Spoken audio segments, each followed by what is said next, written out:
Okay, so here is the second video on our building major scales journey. So if you remember from the first, we built the chromatic scale, right? C to C, alphabetical order, because cats eat fish. All of this gave us this series of 12 notes, most of them having this odd double named space in between, except for in the two instances of because cats and eat fish. But and this will kind of become clear in a moment.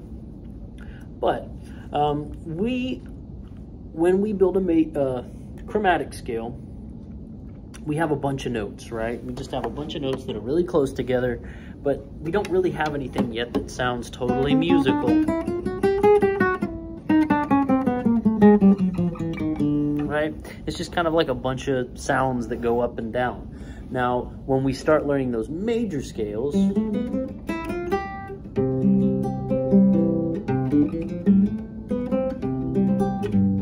that's when we start having things that sound musical, okay? Now notice they don't include all of those in-between spaces, all those because cats eat fish spaces, all those sharp and flat spaces. Sometimes they do, but sometimes they don't.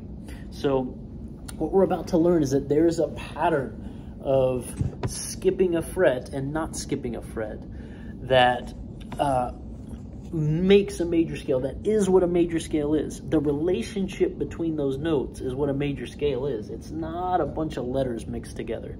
It is the relationship between those letters that we hear as a scale, that we hear as something musical.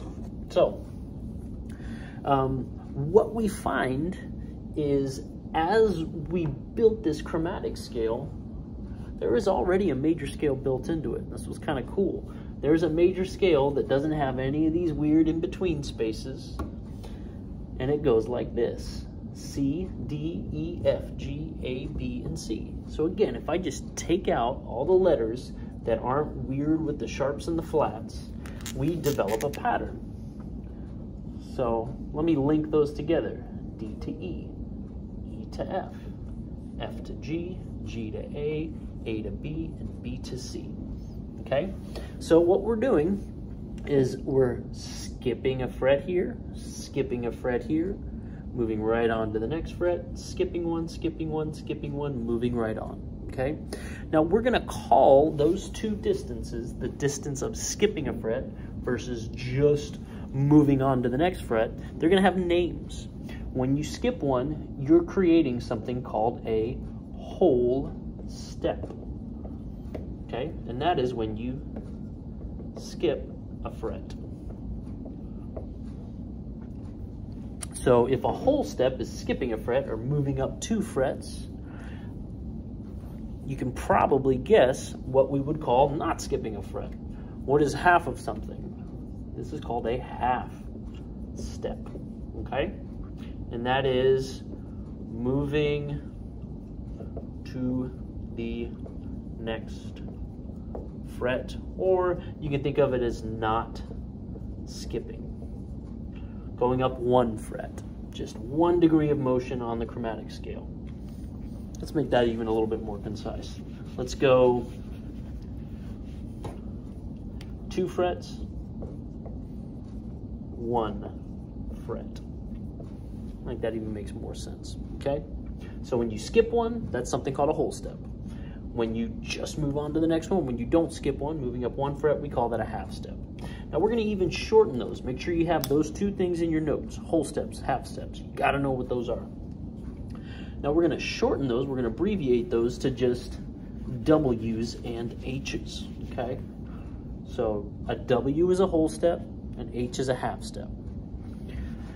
So let's go ahead and look then at what this pattern is of whole steps and half steps that make this C major scale in the chromatic scale. So what's the first thing? C to D, we're moving up 2 frets, we're skipping 1, so we call that a whole step. We're going to label that with a W. D to E, another one, we're skipping, whole step.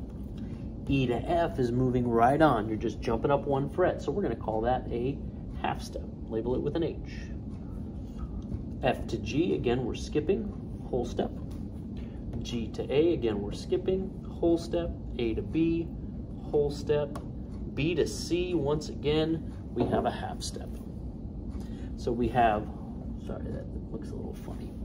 Whole, whole, half. Whole, whole, whole, half. That is our pattern. That is what major scales are. Again, major scales aren't just a bunch of letters written together. They are this pattern. Regardless of where you start, regardless of what the first note is, if you can create this relationship using the subsequent notes, you will hear, your ear will hear a major scale. You'll hear something musical. It goes whole step, half step, whole, whole, whole, half. Okay? So I want you to go ahead and write that in your notes, circle it, put a star next to it. This is so important and instrumental, fundamental to music, to all music. Because, I mean, in some way or another, I can't say everything, but just about everything that the majority of people hear as music relates back to this major scale. Everything. Even something called the minor scale, which seems like it would be very different, relates directly back to this major scale in one way. Okay? So I want you to make sure very clearly written somewhere in your notes is this. Whole, whole, half. Whole, whole, whole, half. That pattern of whole steps and half steps, that again, fundamentally is what a major scale is. Okay? What we got from this little video, whole, whole, half, whole, whole, whole, half. Know what a whole step is, 2 frets. Know what a half step is, 1 fret. And then memorize that pattern. Very important. Circle it. You can write whole step, 2 frets, half step, 1 fret. Circle it, put a star next to it. Super crucial information, okay? I'm gonna make one more video. I'm gonna show you how to put this all into making major scales, okay?